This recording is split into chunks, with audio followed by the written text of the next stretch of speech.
Hey everyone, this is Muskan Jain and welcome back to your favorite channel Magnet Brains, जो आपको provide करता है kindergarten से लेकर क्लास 12 तक हर क्लास हर सब्जेक्ट के लिए क्वालिटी एजुकेशन, वो भी free of cost.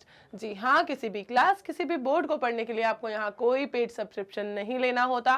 Completely free education आपको प्रोवाइड की जा रही है। सारे के सारे कोर्सेज अवेलेबल हैं विद प्रैक्टिस क्वेश्चंस, और साथ ही आप अवेल कर सकते हो e books and e notes को भी, जिसका लिंक आपको दिया हुआ है डिस्क्रिप्शन बॉक्स में। ओके, चलो स्टार्ट करते हैं आज के लेक्चर को, जिसमें हम करने वाले हैं स्टार्ट एक नई यूनिट। ओके, आपकी फिफ्थ यूनिट को हमने पहले किया था, ह्यूमन फिजियोलॉजी को और प्लांट फिजियोलॉजी को हमने पॉज कर दिया था क्योंकि आप चाहते थे मैम इसे अपन बाद में पढ़ेंगे। ठीक है, तो अब हम स्टार्ट करने वाले हैं प्लांट फिजियोलॉजी, पहला chapter of this unit which is photosynthesis in higher plants. ठीक है, हायर प्लांट्स में फोटोसिंथेसिस कैसे होती है, क्या उसका मैकेनिज्म है, कितने कितने टॉपिक्स हैं, किन किन चीज़ों को, किन किन कॉन्सेप्ट्स को आपको इस चैप्टर के अंदर समझना है। हमेशा हम चैप्टर को जब स्टार्ट करते हैं तो वही समझते हैं। तो बस सबसे पहले देख लेंगे हम इस चैप्टर के सारे टॉपिक्स, इसका इंट्रोडक्शन लेंगे, फिर कुछ टॉपिक्स को पढ़ना स्टार्ट भी करेंगे कि फोटोसिंथेसिस कैसे हायर प्लांट्स में होती है। ठीक है, समझे बात को। यूनिट आपकी चल रही है प्लांट फिजियोलॉजी, चैप्टर स्टार्ट किया है हमने पहला फोटोसिंथेसिस इन हायर प्लांट्स। फटाफट से सेशन को लाइक कर दो, शेयर कर दो सारे दोस्तों के साथ। स्टार्ट करते हैं हम ये चैप्टर। आ जाओ, देखो भाई, ये रहे आपके सारे के सारे टॉपिक्स जो आपको इस चैप्टर के अंदर पढ़ने हैं। ध्यान देंगे, सबसे पहली बात तो मैडम ये है कि पढ़ना क्या है। पढ़ना है आपको कि आप क्या जानते हो। सबसे पहले तो आप ये बताओ कि हम जानते क्या हैं प्लांट्स के बारे में, पहले से हमें कितना पता है फोटोसिंथेसिस के बारे में, पहले से हम कितना जानते हैं प्लांट्स की लाइफ के बारे में। सबसे पहले तो ये बताओ, फिर ये बताओ कि ये जो भी आप जानते हो, ये जो भी कुछ आपने सुना है फोटोसिंथेसिस के बारे में कि प्लांट्स हैं, लाइट एनर्जी को यूज करते हैं, केमिकल एनर्जी में कन्वर्ट कर देते हैं, खाना अपना खुद बनाते हैं, और ये अपना खाना खुद ना बनाए तो फिर पूरे के पूरे जो ऑर्गेनिजम्स इन पे डिपेंड करते हैं अपने खाने के लिए, वो कैसे चलेगा। फोटोसिंथेसिस तो मैडम बहुत इंपॉर्टेंट है। तो ये सारी की सारी जो बातें आप मुझसे कह रहे हो ना, इतना इन जनरल कि मैम ये तो इजी है, ये तो पता है, ये तो नॉर्मल है, ये तो ऑब्वियस है, ये तो बचपन से पढ़ते आ रहे हैं, लेकिन आपने बचपन से पढ़ा तो क्या हमेशा से दुनिया में ये चीजें एज इट इज सबको बताती क्या? कभी ना कभी किसी ना किसी साइंटिस्ट ने इन चीजों को डिस्कवर किया होगा, कुछ एक्सपेरिमेंट्स किए होंगे, बिल्कुल किए होंगे मैम, कभी तो डिस्कवर हुई होगी प्रोसेस। तो बस उसी को आपको पढ़ना है अर्ली एक्सपेरिमेंट्स के अंदर, कि पहले ऐसे कौन से एक्सपेरिमेंट्स किए गए जिनसे पता चला कि फोटोसिंथेसिस होती है, फोटोसिंथेसिस का नाम किसने दिया, उसकी प्रोसेस को समझाया किसने, किन एक्सपेरिमेंट्स के थ्रू समझाया, ये सब कुछ आप पढ़ोगे अर्ली एक्सपेरिमेंट्स में। ठीक है, डन हुई इतनी बात। फिर हम समझेंगे that where does photosynthesis takes place, कि ये फोटोसिंथेसिस आखिर होती कहाँ है? कहाँ होती है? जहां होती है वो स्ट्रक्चर कैसा होता है, क्या क्या होता है उस स्ट्रक्चर के अंदर, सब कुछ समझना है।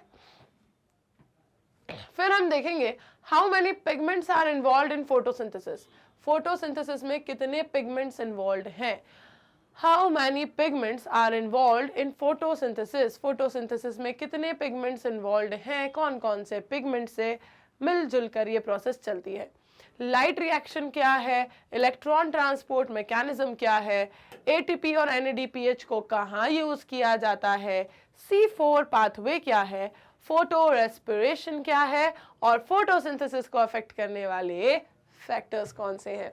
ये जितने भी आपने अभी टॉपिक सुने, आपको इससे डिटेल, ठीक है, 11th और 12th दोनों क्लासेस को 11th और 12th दोनों क्लासेस के सिलेबस को अगर आप उठा के देखोगे तो आपको जो प्लांट के बारे में इन डेप्थ यहाँ पर नॉलेज मिलता है ना, वो आपको इसके अलावा कहीं किसी दूसरे चैप्टर में नहीं मिलेगा। प्लांट और फोटोसिंथेसिस के बारे में आप 12th लेवल तक का अगर हम बात करें तो सबसे ज़्यादा इन डेप्थ जो पढ़ते हो वो आप 11th क्लास के इस चैप्टर में ही पढ़ते हो, प्लांट्स फोटोसिंथेसिस के बारे में। ठीक है, आपका 11th-12th तक का पूरा अभी तक का जो करिकुलम है उसमें आप सबसे ज़्यादा इन डेप्थ फोटोसिंथेसिस को, प्लांट्स की पूरी फिजियोलॉजी को इस ही यूनिट, इन्हीं चैप्टर्स में पढ़ते हो। ठीक है, तो ये आपके लिए बहुत इंपॉर्टेंट है, आपको सारा का सारा नॉलेज यहीं से मिलने वाला है और बढ़िया तरीके से मिलने वाला है। ठीक है, चलो स्टार्ट करते हैं। सबसे पहले तो चैप्टर का इंट्रोडक्शन ले लेते हैं कि चैप्टर में क्या क्या है। ठीक है, कहाँ से हम इन चीज़ों को रिलेट करें, किस तरीके से बताया गया है एनसीईआरटी में। ठीक है, कैसे आपको 1 बाय 1 फिर इनके टॉपिक्स को समझना है, फिर अपन स्टार्ट कर देंगे। ठीक है, ये इंट्रोडक्शन जैसे ही होता है हम स्टार्ट कर देंगे। सबसे पहला हमारा जो टॉपिक था और उसके बाद फिर एक्सपेरिमेंट्स पे आ जाएंगे। ठीक है, चलो देखो, सारे animals, all animals including human beings, यही मैंने कहा ना अभी कि सारे के सारे एनिमल्स इंक्लूडिंग अस, हम ह्यूमन बींग भी, हम सब, सारे ऑर्गेनिज्म सब डिपेंड करते हैं प्लांट्स के ऊपर। सबके सब डिपेंड करते हैं प्लांट्स के ऊपर, क्योंकि हम सब अपना खाना खुद नहीं बना सकते। अपना खाना खुद बनाने वाले ये इकलौते हैं, राइट। ये इकलौते हैं जो अपना खाना खुद बनाते हैं, और जब ये अपना फूड खुद से प्रोड्यूस करेंगे, जब ये अपना फूड खुद से प्रोड्यूस करेंगे, तभी तो इनके प्रोड्यूस किए हुए फूड के ऊपर हम जीवित रहेंगे, है ना। तो हम सब डिपेंड करते हैं प्लांट्स के ऊपर। क्या आपने कभी सोचा कि प्लांट्स को इनका फूड कहाँ से मिल रहा है? मैम बिल्कुल सोचा, पता ही चल गया, सोचने का मौका ही नहीं मिला। जूनियर क्लासेस से पढ़ते आ रहे हैं कि प्लांट को अपना फूड खुद बना बना के मिल रहा है। ग्रीन प्लांट्स, ठीक है, इनफैक्ट अगर हम बात करें ग्रीन प्लांट्स को, ठीक है, अपना खाना खुद से बनाना पड़ता है। They need all other organisms depend on them for their needs. इन्हें किसी और की ज़रूरत नहीं है, किसी दूसरे ऑर्गेनिज्म की ज़रूरत नहीं है। ठीक है, फैक्टर्स की ज़रूरत है, कई सारे फैक्टर्स की ज़रूरत है, लाइट की ज़रूरत है, वाटर की ज़रूरत है, राइट, कार्बन डाइऑक्साइड की ज़रूरत है, फैक्टर्स कई सारे चाहिए। पर लिविंग की हम बात करें, ऐसा कोई ऑर्गेनिज्म इन्हें नहीं चाहिए कि जिसके ऊपर ये डिपेंड करते हैं अपना खाना बनाने के लिए, अपनी फूड रिक्वायरमेंट को फुलफिल करने के लिए। हम डिपेंड करते हैं इनके ऊपर, राइट। हमारी बात करें तो हम डिपेंड करते हैं इनके ऊपर अपनी फूड रिक्वायरमेंट्स को फुलफिल करने के लिए, हम डिपेंड करते हैं। Then the green plants make और rather synthesise the food they need through photosynthesis. जो ग्रीन प्लांट्स है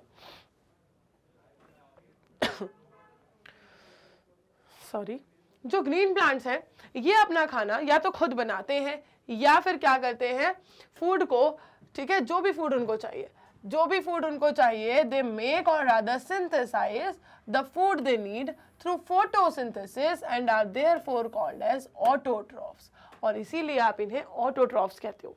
ऑटोट्रॉफ कहने का मतलब वो है कि ट्रॉफिक लेवल पर, अलग अलग ट्रॉफिक लेवल्स है ना, वो ऑर्गेनिजम्स जो कि अपना एनर्जी का रिक्वायरमेंट, अपना फूड का रिक्वायरमेंट खुद से खुद ही फुलफिल कर रहे हैं, ठीक है, खुद ही बना रहे हैं, दे आर ऑटोट्रॉफ्स। अब आपने इनके बारे में तो पहले से भी पढ़ा हुआ है कि हाँ, ऑटोट्रॉफिक न्यूट्रिशन क्या होता है। ऑटोट्रॉफिक न्यूट्रिशन सिर्फ प्लांट्स में पाया जाता है, and all other organisms that depend on green plants for food are heterotrophs. और उन्हें आप क्या कहते हो? उन्हें आप हेटेरोट्रॉफ्स कहते हो। सिर्फ प्लांट्स ही जो अपना खाना खुद बना सकें वो ही आते हैं ऑटोट्रॉफ्स में, और बाकी सारे ऑर्गेनिज्म जो ऑटोट्रॉफ पे डिपेंड करें वो सब आते हैं हेटेरोट्रॉफ में। ठीक है, जो अपना खाना खुद नहीं बना सकते, जो ऑटोट्रॉफ पे डिपेंड करें, वो आते हैं हेटेरोट्रॉफ्स के अंदर। ओके, तो ऑटोट्रॉफिक न्यूट्रिशन क्या है? ऑटोट्रॉफिक न्यूट्रिशन वही है कि अपना खाना खुद बना लो, ठीक है, अपना खुद बना लो, अपना न्यूट्रिशन खुद से गेन कर लो, that is autotrophic nutrition. Green plants, देखो जरा, ये जो ग्रीन प्लांट्स है ना, ये क्या करते हैं? ये फोटोसिंथेसिस करते हैं। और ये फोटोसिंथेसिस है क्या? ये एक फिजिको केमिकल प्रोसेस है, ठीक है, ये एक फिजिको केमिकल प्रोसेस है जिसमें ये लाइट एनर्जी को यूज करते हैं, ठीक है, to drive the synthesis of organic compounds, and ultimately सारे लिविंग फॉर्म्स जो हैं अर्थ पर, वो सब, अगर देखा जाए, अगर प्लांट को आप कह रहे हो कि वो सनलाइट पे डिपेंड कर रहा है, तो भाई अर्थ पे जितने लिविंग फॉर्म्स हैं, हम सब सनलाइट पर ही डिपेंड करते हैं फॉर एनर्जी रिक्वायरमेंट, सारे के सारे। अब इस बात को जरा था थोड़ा सा ऐसे फ्रेम करके देखना कि ये जो एनर्जी का यूज है ना, पीला वाला नहीं, कलर पीला वाला, ठीक है, वैसे एनर्जी भी जो मिल रही है सनलाइट से वो भी पीली है, ठीक। तो ये जो एनर्जी का यूज है ना सनलाइट से जो प्लांट कर रहे हैं, ये आप ये कह सकते हो कि अर्थ पर जो ये लाइफ एग्जिस्ट कर रही है उसका बेसिस यही है, उसका बेस यही है। जो प्लांट इस सनलाइट को यूज कर रहे हैं ना, this use of energy from sunlight by plants during photosynthesis is the basis of life on earth. आप ये समझो ऐसा क्यों कहा, इतनी बड़ी बात कैसे कह दी मैम कि प्लांट जो सनलाइट को यूज कर रहे हैं this is the basis of life.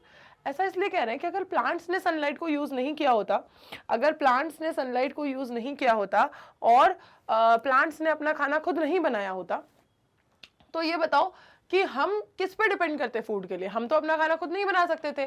तो अगर सब किसी ना किसी पे डिपेंड करते तो कोई तो इंडिपेंडेंट होना चाहिए ना, पूरी चेन में कोई तो इंडिपेंडेंट होना चाहिए। वो इंडिपेंडेंट कौन है, ऑटोट्रॉफ्स कौन है, यही तो प्लांट है। अगर ये नहीं यूज करते सनलाइट, अगर ये नहीं बनते इंडिपेंडेंट, तो हम कैसे डिपेंड करते इनके ऊपर, नहीं कर पाते, नहीं कर पाते। तो this is why photosynthesis is important due to two reasons. Photosynthesis जो है वो दो रीजन से इंपॉर्टेंट है। It is the primary source of all food on earth. ये अर्थ पर जितने भी फूड पाए जाते हैं सबका प्राइमरी सोर्स है। ये बताओ जितने भी फूड अवेलेबल है अर्थ पर, सबका प्राइमरी सोर्स कौन है? यही तो है, यही तो है वो, वही तो है ये, यही तो है primary source of food on earth. आगे बढ़ेंगे। It is also responsible for the release of oxygen into the atmosphere. ठीक है, प्लांट्स के थ्रू जो एटमोसफेयर में ऑक्सीजन रिलीज होती है वो भी किसी की वजह से होती है, इन्हीं की वजह से होती है। Have you ever thought what would happen if there were no oxygen to breathe?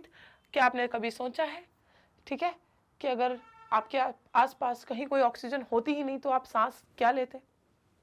क्या आपने कभी सोचा है कि अगर ब्रीथ करने के लिए कोई ऑक्सीजन नहीं होता अवेलेबल तो फिर आप क्या सांस लेते, क्या करते आप, कैसे चलती लाइफ आपकी?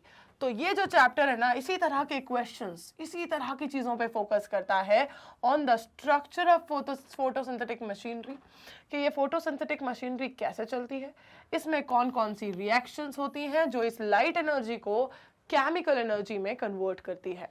ठीक है, ये सारा बिल्कुल इन डिटेल फिनोमेना प्रोसेस आपको समझनी है। देखेंगे जरा फटाफट से। Let us try to find out what we already know about photosynthesis. फटाफट से पता लगाते हैं कि क्या हम पहले से जानते हैं फोटोसिंथेसिस के बारे में और क्या हमें अभी नहीं पता है, और किस चीज को फिर एक्सपेरिमेंटल प्रूफ देके साइंटिस्ट ने बताया है। ठीक है, तो देखो भाई क्या जानते हैं हम पहले से। Some simple experiments you may have done in the earlier classes. कुछ सिंपल एक्सपेरिमेंट्स आपको अर्लियर क्लासेस में करवाए गए हैं, जैसे कि क्लोरोफिल का बताया गया था आपको, ग्रीन पिगमेंट लीफ का क्लोरोफिल का आपको बताया गया है test. Light and carbon dioxide are required for photosynthesis to occur. अगर कार्बन डाइऑक्साइड नहीं होगी, अगर लाइट नहीं होगी तो फोटोसिंथेसिस नहीं हो पाएगा, ये आपको पढ़ाया गया है। ठीक है, क्लोरोफिल ये सारी चीजें नहीं होगी तो नहीं होगी ना। आपने कई सारे एक्सपेरिमेंट्स भी किए होंगे कि लीव्स में, ठीक है, स्टार्च फॉर्मेशन कैसे पता लगे। ठीक, अ वेरिगेटल लीफ और a leaf that was partially covered with black pepper. ठीक है, एक लीफ जिसको ब्लैक कलर के पेपर से कवर कर दिया है पार्शियली, और उसको फिर लाइट में एक्सपोज कर दें, तो उससे क्या देखने को मिला था। ये सारे इस तरह के आपको छोटे छोटे से एक्सपेरिमेंट्स, छोटे छोटे से ऐसे कुछ प्रैक्टिकल्स करवाए गए थे, कुछ ऐसी एक्टिविटीज, एक्सपेरिमेंट्स करवाए गए थे जिससे आप समझ सको कि ब्लैक पेपर से कवर्ड होने की वजह से उस पास लाइट नहीं पहुंची तो वो फोटोसिंथेसाइज नहीं कर पाया वो part, right. On testing these leaves for the presence of starch, it was clear that photosynthesis occurred only in the green part of the leaves. और जब स्टार्च की प्रेजेंस को देखा गया तो ये समझ आया कि फोटोसिंथेसिस सिर्फ लीव्स के ग्रीन पार्ट में हुई, ठीक है, और only in the presence of light, बाकी पार्ट्स में नहीं हुई। इससे ये समझ में आया कि पिगमेंट ना होने पर भी नहीं हुआ और लाइट जहां नहीं पहुंची वहां भी फोटोसिंथेसिस नहीं हुआ। मतलब these are the essential things कि लाइट होना जरूरी और क्या होना जरूरी, लाइट होना जरूरी और उसके अंदर पिगमेंट होना जरूरी, क्लोरोफिल होना जरूरी। Another experiment you may have carried out where a part of leaf is enclosed in a test tube containing some KOH soaked cotton. जो कि कार्बन डाइऑक्साइड को क्या कर लेता है, एब्जॉर्ब कर लेता है। ये ठीक है, ये क्या कर लेता है, इस तरीके का कॉटन कार्बन डाइऑक्साइड को एब्जॉर्ब कर लेता है, जबकि अदर हाफ को बिल्कुल एयर के लिए कंप्लीटली एक्सपोज्ड रखा, ओपन रखा।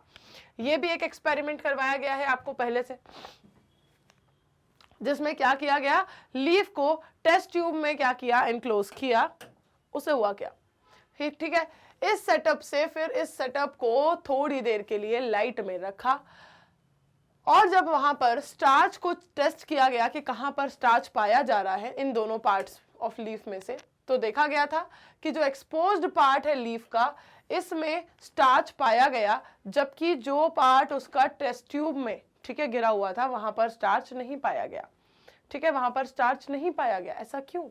इससे ये समझ में आया कि भाई टेस्ट ट्यूब से कोई ये कह सकता है कि मैम ग्लास से सनलाइट तो पहुंच गई होगी, ठीक है, सनलाइट तो पहुंच गई होगी, और उसके अंदर पिगमेंट भी था ही, ग्रीन लीफ को ही हमने टेस्ट ट्यूब में एनक्लोज किया, तो फिर क्यों नहीं हुआ फोटोसिंथेसिस? क्योंकि वहां पर कार्बन डाइऑक्साइड नहीं पहुंचा ना।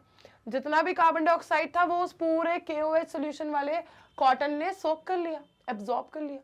कार्बन डाइऑक्साइड इसे तो मिला ही नहीं ना टेस्ट ट्यूब में, जो लीफ है उसको कार्बन डाइऑक्साइड नहीं मिला ना, तो उसने फोटोसिंथेसिस नहीं किया।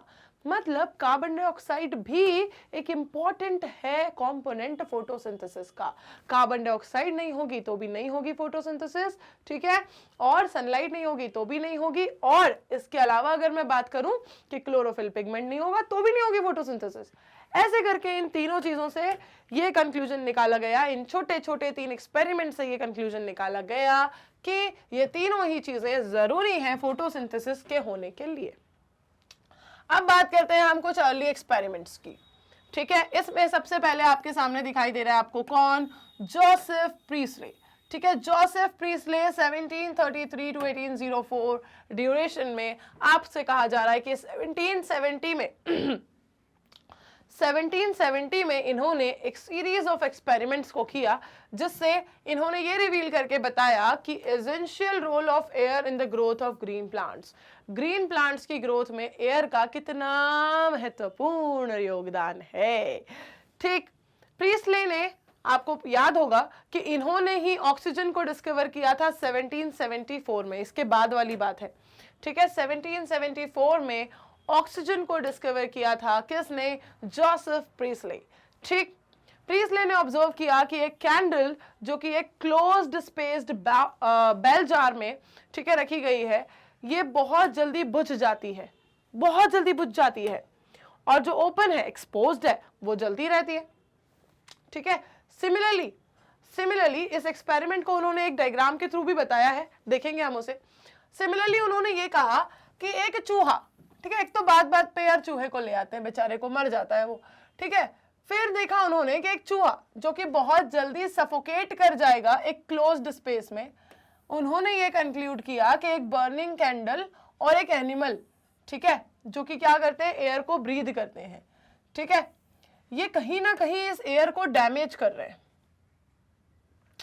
फिर उन्होंने ये सोचा कि एक काम करते हैं, अगर ये दोनों ही मिलके, बर्निंग कैंडल भी और वो एनिमल भी, अगर ये दोनों इस एयर को डैमेज कर देते हैं, जिसकी वजह से कुछ टाइम के बाद वो खुद भी उसमें सफोकेट करने लगे तो एक ऐसा काम कर लेते हैं हम, इसी एक्सपेरिमेंट में हम एक ऐसी चीज को ऐड कर देते हैं जो एयर को क्या करे, वापस से क्या कर दे, प्योरीफाई कर दे, ठीक है। देखते हैं क्या तब भी ये लोग ऐसे ही सफोकेट करेंगे। तो उन्होंने उसी सेटअप में, सिमिलर सेटअप में, उन्होंने एक मिंट प्लांट को भी सेम बेल जार में प्लेस कर दिया, ऐड कर दिया सेम सेटअप में। फिर उन्होंने देखा कि अब माउस भी सफोकेट नहीं कर रहा और अब कैंडल भी कंटिन्यूअसली जलती रह रही है, ठीक है। क्या समझे आप इस सेटअप से? देखो, एक बेल जार की बात हो रही है, ठीक है। इसमें सबसे पहले क्या बताना है आपको, इस जार से एनक्लोज्ड है क्या, इस जार से आपको दिखाना है, इस बेल जार से आपको एनक्लोज दिखाना है कि इसमें आपने क्या बोला था, इसमें आपने बोला था कि यार एक कैंडल रखी है, ठीक है, एक कैंडल रखी है, जल रही है, एक कैंडल है, जल रही है, ठीक है, जल रही है, लेकिन कब तक जलेगी, ठीक है, कब तक जलेगी? कुछ टाइम के बाद ये क्या हो जाएगी, बुझ जाएगी, ठीक है, कुछ टाइम के बाद ये जलना बंद कर देगी, ऐसा इन्होंने नोटिस किया। फिर उन्होंने देखा कि इसी बेल जार में, ठीक है, ये हो गई स्टेप 1। देखा था कि कुछ टाइम के बाद बुझ गई थी। फिर देखा उन्होंने स्टेप 2 में कि अब एक काम करते हैं, कैंडल रहने देते हैं, ठीक है, एक यहां पे ना चूहे को बिठा देते हैं।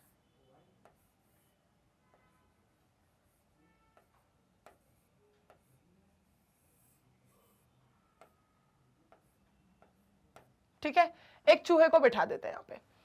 देखा यार थोड़ी देर के बाद ये कैंडल भी बुझ गई, ठीक है, कैंडल भी जल रही है, ठीक, जलती हुई कैंडल छोड़ी थी ना, बुझी हुई थोड़ी, तो कैंडल को जलता हुआ दिखा देते हैं हम आफ्टर इफेक्ट नहीं दिखा रहे हैं डायग्राम में, ठीक है, हम सिर्फ क्या सेटअप लिया था वो दिखा रहे हैं, उसके बाद इफेक्ट क्या हुआ हम वो नहीं दिखा रहे हैं डायग्राम में, ठीक है। स्टेप 1 में उन्होंने देखा कैंडल को अपन ऐसे इनक्लोज कर देते हैं, यार थोड़ी देर बाद बुझ गई, ठीक है, कैंडल को देखा, माउस को भी क्या करते हैं, ऐसे इनक्लोज कर देते हैं, यार थोड़ी देर बाद सफोकेट हो गया, मर गया, ठीक है। फिर उन्होंने सोचा कि स्टेप 3 में एक काम करते हैं, यार ये दोनों तो एक टाइम के बाद क्या कर दे रहे हैं, इस एयर को डैमेज कर दे रहे हैं, तभी तो इससे जो उनको रहना चाहिए था बढ़िया हेल्दी, वो रह नहीं पा रहे। तो इन्होंने सोचा कि ऐसे किसी ऑर्गेनिज्म को, ऐसी किसी चीज को लेके आते हैं जो इस एयर को प्योरीफाई भी कर दे एट द सेम टाइम। तो इन्होंने क्या किया, जो कैंडल थी वो तो है ही, ठीक है, जो माउस था, माउस को कॉपी कर लें क्या,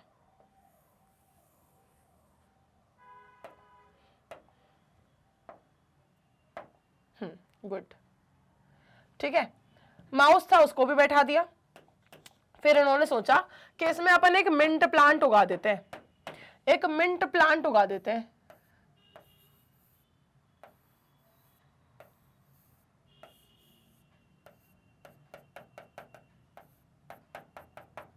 ठीक है, एक मिंट प्लांट उगा दो इसके अंदर।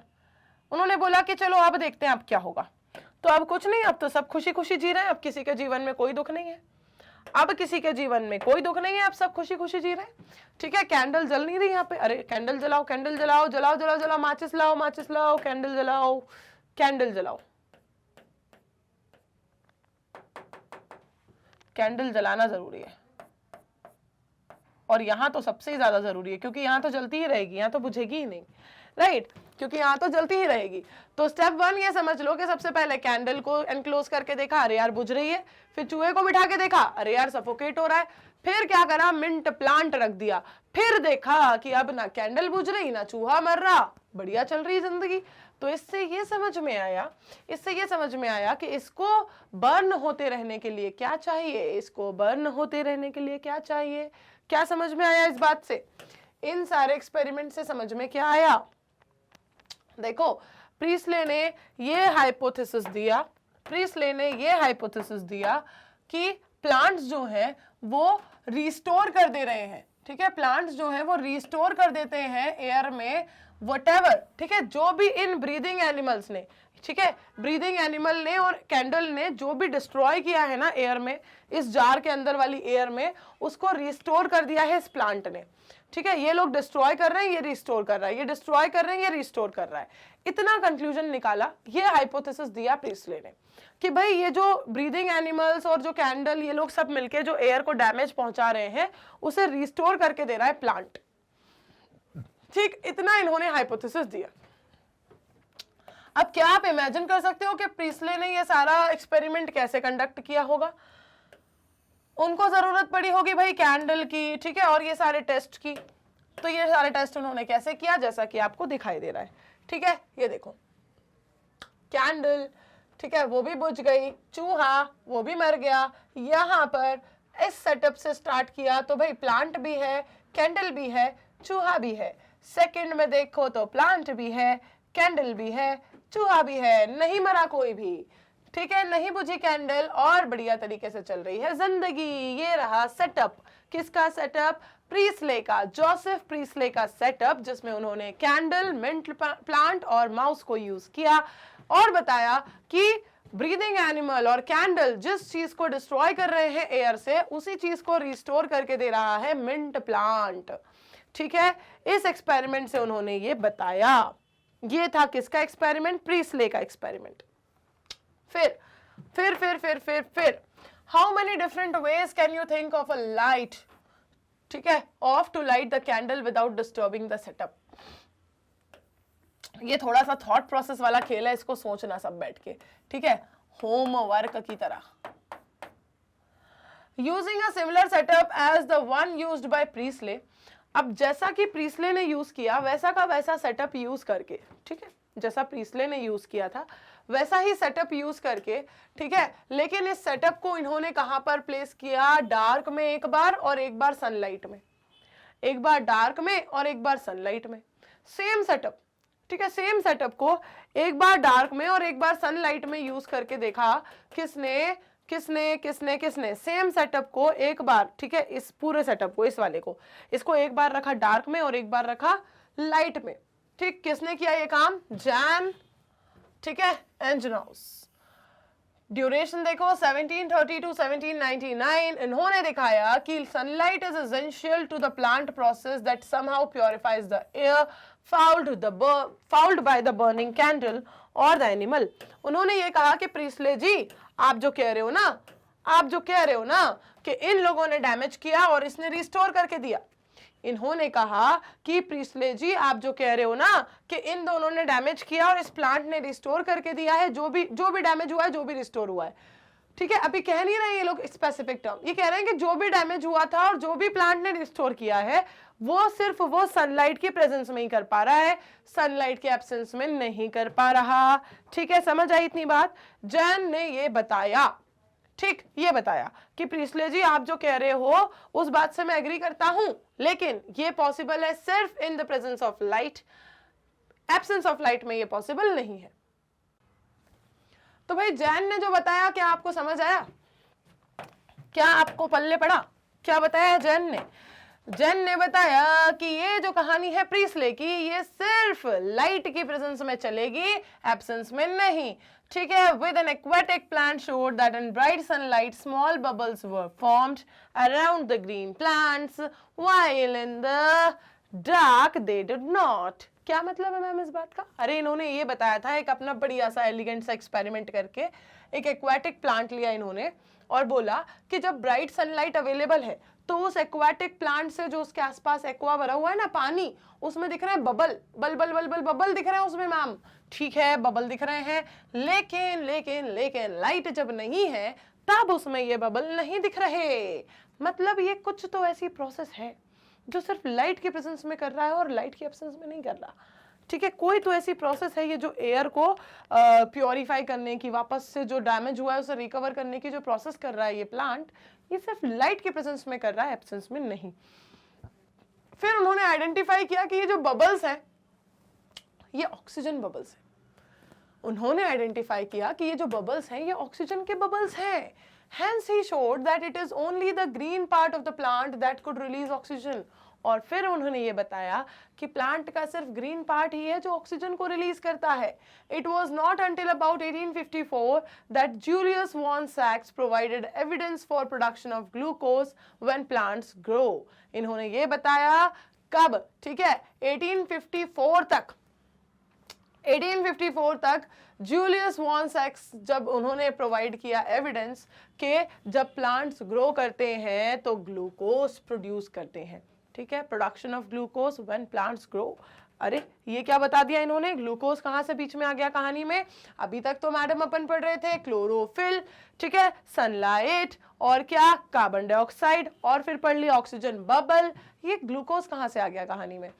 आएंगे भाई आएंगे, धीरे धीरे करके सारे किरदार आएंगे कहानी में। देखो, glucose is usually stored as starch.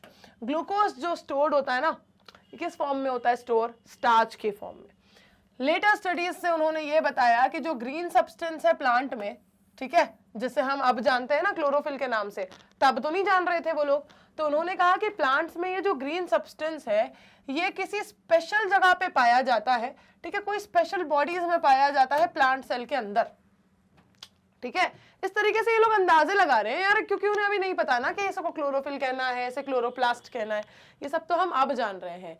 ये तो बात चल रही है अर्ली एक्सपेरिमेंट्स की, तब जब वो नहीं जानते थे, जब ये सारे नाम नहीं दिए गए थे। इन्होंने पाया कि जो ग्रीन पार्ट्स हैं प्लांट के, ठीक है, जहां पे ग्लूकोज बनता है, and that the glucose is usually stored at starch. Plants के इन ग्रीन पार्ट में ही ग्लूकोज बनता है और फिर ये स्टोर हो जाता है एज स्टार्च। प्लांट्स के इन ग्रीन पार्ट्स में ही ग्लूकोज बनता है, स्टोर हो जाता है एज स्टार्च। क्लियर कहानी? प्लांट्स के इन ग्रीन पार्ट्स में ही ग्लूकोज बनता है, फिर स्टार्च की तरह स्टोर हो जाता है। Now consider the interesting experiments done by T.W. Angelman. ठीक है, ये T.W. एंजलमैन ने कौन से इंटरेस्टिंग एक्सपेरिमेंट्स किए? वन बाय वन आपको पूरा सीरीज ऑफ एक्सपेरिमेंट सुना रही हूं मैं। ठीक है, मतलब एनसीईआरटी सुना रही है। ठीक है, एनसीईआरटी की कहानी मेरी जुबानी। ठीक, तो एनसीईआरटी सुना रही है आपको ये पूरी की पूरी कहानी कि पहले के टाइम पे क्या क्या एक्सपेरिमेंट हुए, कैसे कैसे हुए, किसने किए, क्या पता लगा उससे, फिर आगे इन्वेस्टिगेशन कहाँ बढ़ी। तो अब बात करते हैं हम T.W. एंजलमैन की।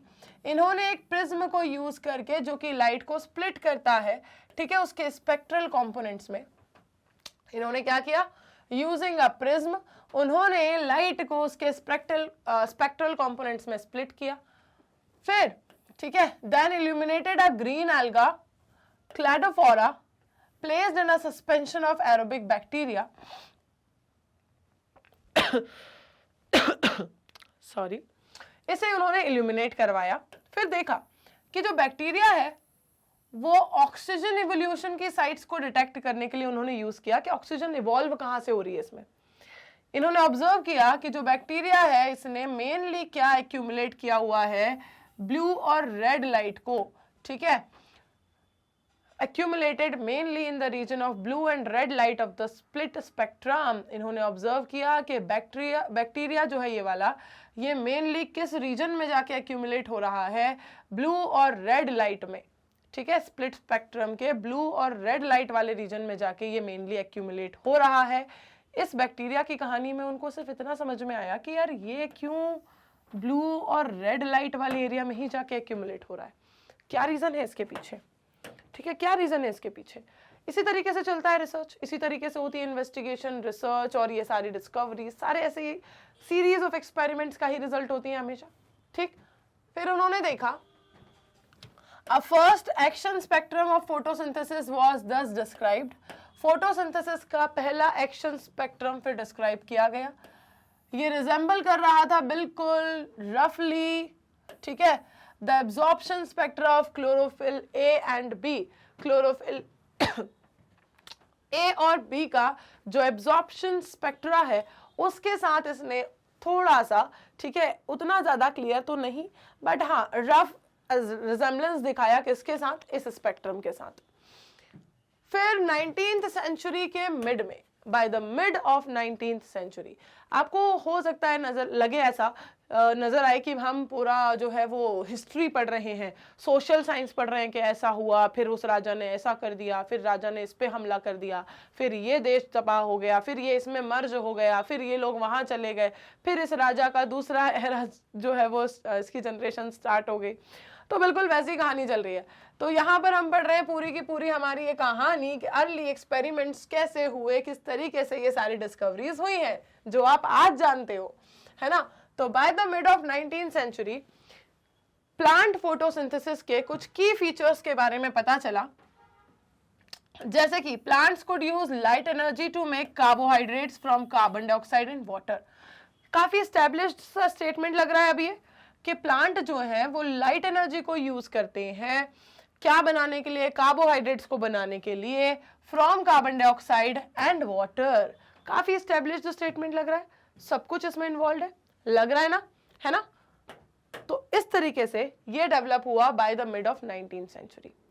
और बताया उन्होंने एक एम्पेरिकल इक्वेशन भी, ठीक है, जो आप आज तक भी पढ़ते हो, जो कि पूरी की पूरी फोटोसिंथेसिस को, ठीक है, पूरी की पूरी प्रोसेस को बताएगा कि कैसे इससे ऑक्सीजन इवॉल्व करते हैं organisms. Was then understood as carbon dioxide plus water in the presence of light gives some carbohydrates and evolve oxygen, है ना, ऑक्सीजन इवॉल्व करेगा।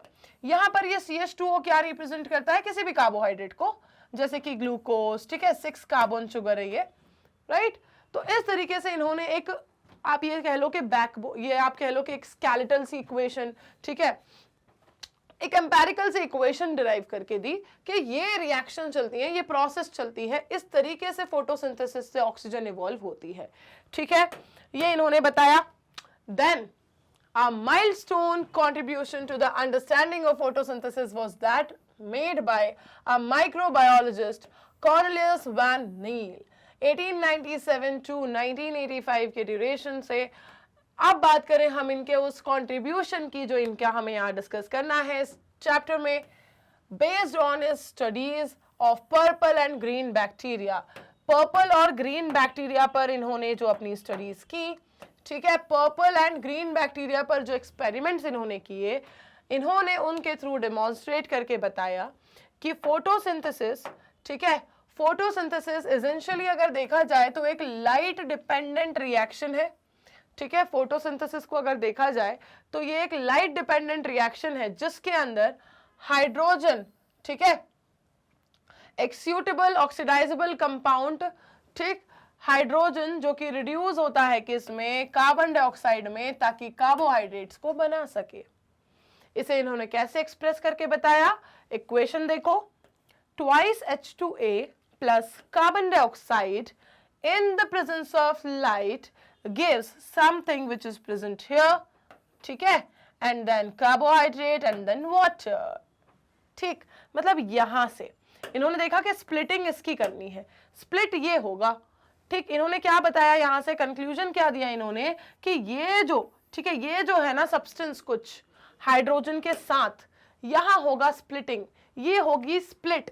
इसी को कहते हैं ना फोटोलिसिस ऑफ वाटर, स्प्लिट। अब तो आप इन सारी चीजों को बड़े अच्छे अच्छे टर्म्स के साथ जानते हो, फोटोलिसिस ऑफ वाटर, कौन से आयन रिस्पॉन्सिबल हैं, कैसे होता है, पढ़ते हो ना अब आप। लेकिन अर्ली एक्सपेरिमेंट्स की बात कर रहे हैं जब उन्होंने इस बात पे प्रकाश डाला, लाइट डाली, फोकस डाला कि ये जो सब्सटेंस है ये टूटता है, पानी टूट रहा है, इससे बन रहा है कुछ नया, यही से इवॉल्व हो रही है ये ऑक्सीजन। ठीक है, समझे बात? ठीक है, इस बात को इन्होंने यहां से समझाया। फिर इन्होंने बताया कि ग्रीन प्लांट्स में ये जो वाटर है ना, ये हाइड्रोजन डोनर है और ठीक है, यही ऑक्सीडाइज होता है ऑक्सीजन में, इसी का ऑक्सीजन ऑक्सीडाइज होता है। कुछ ऑर्गेनिज्म जो है वो ऑक्सीजन नहीं रिलीज करते फोटोसिंथेसिस के वक्त। ठीक, when H2S instead is the hydrogen donor for purple and green sulfur bacteria। Purple और ग्रीन सल्फर बैक्टीरिया के लिए अगर हम हाइड्रोजन डोनर की बात करें तो वो कौन है, H2S है। ठीक है, ये इन्हें हाइड्रोजन देता है। And the oxidation product is sulphur और sulphate depending on the organism and not oxygen. और फिर अब ये बताओ कि जब उनका हाइड्रोजन डोनर है क्या है, H2S है, वहां पर ऑक्सीजन है ही नहीं, तो हाइड्रोजन इन्हें कौन डोनेट कर देता है, H2S, हाइड्रोजन मिल गया। अब ये जो इवॉल्व करेंगे वो ऑक्सीजन कहाँ से होगा जब ऑक्सीजन उन्होंने दिया ही नहीं है, उन्हें मिला ही नहीं है। इवॉल्व करेंगे ये किस चीज को, सल्फर या सल्फेट को। जो इनका ऑक्सीडेशन प्रोडक्ट होगा वो क्या होगा, सल्फर या सल्फेट। ठीक, डिपेंडिंग ऑन द ऑर्गेनिजम्स। ठीक, ऑक्सीजन नहीं होगा क्योंकि ऑक्सीजन उनके डोनर में है ही नहीं। जिसके फोटोलिसिस से ऑक्सीजन इवॉल्व होती है वो यहाँ है ही नहीं। ठीक है, H2 तो इनको हाइड्रोजन तो मिल गया यहां से, लेकिन S इवॉल्व होगा, सल्फर सल्फेट इवॉल्व होंगे, ऑक्सीजन नहीं, क्योंकि वो है ही नहीं वहां। ठीक, रिएक्शन में ही नहीं है। इस बात को फिर बाद में प्रूव किया गया, कैसे, by using radio isotropic techniques. Correct equation that would represent the overall process of photosynthesis is therefore this one. Correct equation क्या बनेगी, 6CO2 plus 12H2O, 6CO2 plus 12H2O light की प्रेजेंस में C6H12O6 को बनाया 6H2O and 6O2, ये हो गई evolve. ठीक है, ये ऑक्सीजन गैस हो गई इवॉल्व। फाइनली फोटोसिंथेसिस की कंप्लीट एंड प्रॉपर इक्वेशन आपको मिली। ठीक है, जहां पर C6H12O6 क्या रिप्रेजेंट करता है, ग्लूकोज को रिप्रेजेंट करता है। ऑक्सीजन रिलीज हुई है, ठीक है, कहां से रिलीज हुई है, इसी से, फोटोलिसिस ऑफ वाटर से, पानी के टूटने से। फोटोलिसिस क्यों, क्योंकि लाइट की प्रेजेंस में टूटा है ना, फोटॉन्स की प्रेजेंस में टूटा है। ठीक, this was proved using radio isotope techniques. इसे रेडियो आइसोटोप टेक्निक्स को यूज करके प्रूव किया गया। अब यहां पर आपको ये समझना है कि this is not a single reaction. ये पूरी जो प्रोसेस है ना, ये एक सिंगल रिएक्शन नहीं है, ठीक है, ये एक सिंगल रिएक्शन नहीं है, ये एक मल्टी स्टेप प्रोसेस है जिसे आप फोटोसिंथेसिस कहते हो। ये एक मल्टी स्टेप प्रोसेस है जिसे आप फोटोसिंथेसिस कह रहे हो। इसकी मल्टी स्टेप में कई सारी स्टेप्स इन्वॉल्व हैं, ठीक है, इसकी मल्टी स्टेप में कई सारी स्टेप्स इन्वॉल्व हैं। ये कोई एक सिंगल स्टेप प्रोसेस नहीं है। जो आपको रिएक्शन दिख रही है वैसी एक सिंगल स्टेप रिएक्शन नहीं है, ये एक मल्टी स्टेप प्रोसेस है, ठीक है। चलो आगे बढ़ते हैं अब इस प्रोसेस में। भाई मल्टी स्टेप प्रोसेस है, ये तो सब ठीक है, ठीक, मल्टी स्टेप प्रोसेस है, तो कौन सी वो मल्टी स्टेप्स है, कौन सी वो बहुत सारी स्टेप्स है जो होती है जिन सब को सम अप करके ये एक इक्वेशन आप कह रहे हो, ठीक है, कौन सी है वो मल्टीपल स्टेप्स? पढ़ोगे भाई, इसी चैप्टर में पढ़ लोगे, इसी यूनिट में सारे के सारे रिएक्शंस पढ़ लोगे, ठीक। Hence he inferred that oxygen evolved by the green plants come from H2O not from carbon dioxide। तो उन्होंने यहाँ से ये समझाया कि ये जो ऑक्सीजन इवॉल्व होती है ग्रीन प्लांट से, ये वाटर से आती है, वाटर मॉलिक्यूल से आती है, कार्बन डाइऑक्साइड से नहीं, है ना। अदरवाइज आप ये भी सोच सकते थे ना कि H2O भी है और CO2 भी है, तो ये O2 यहाँ से भी तो आ सकती है, नहीं, ये यहाँ से आती है, ये फोटोलिसिस ऑफ वाटर से आती है, यहाँ से नहीं, ठीक है। इस बात को इन्होंने यहाँ पर बताया। This was later proved by using radioisotopic techniques and correct equation जो आपको मिली वो ये मिली, ठीक है, जहां पर ये क्या रिप्रेजेंट कर रहा है, ग्लूकोज को रिप्रेजेंट कर रहा है, ठीक है। नाउ जो ऑक्सीजन रिलीज हुई है कहां से हुई है, वाटर से हुई है। किससे पता चला ये आपको, रेडियो आइसोटोप टेक्निक से मिला, ठीक है। ये सिंगल रिएक्शन नहीं है बेटा, मल्टी स्टेप प्रोसेस है, याद रखना, ठीक है, सिंगल स्टेप प्रोसेस नहीं है, मल्टी स्टेप प्रोसेस है, याद रखना, ठीक है। अब ये मल्टी स्टेप्स कौन कौन सी हैं, कौन सी मल्टी स्टेप की वजह से आप इसे सिंगल स्टेप नहीं कह रहे हो और सबका सम अप कह रहे हो, तो वो मल्टी स्टेप्स आपको पढ़नी है, जो कि बहुत बढ़िया कहानी है और अच्छी बढ़िया वाली अच्छे लेवल की कहानी है, ठीक है, हल्की कहानी नहीं है, आपको पढ़नी है, इसी चैप्टर में पढ़नी है, मैं ही पढ़ाऊंगी, आराम से पढ़ाऊंगी, तो बने रहना। और एक दिन में जितना पढ़ो उसे आज के आज रिवाइज करके आज के आज कंप्लीट कर लेना। कोई भी डाउट आए आज के आज पूछ लेना, कमेंट बॉक्स अवेलेबल है आपके लिए, राइट।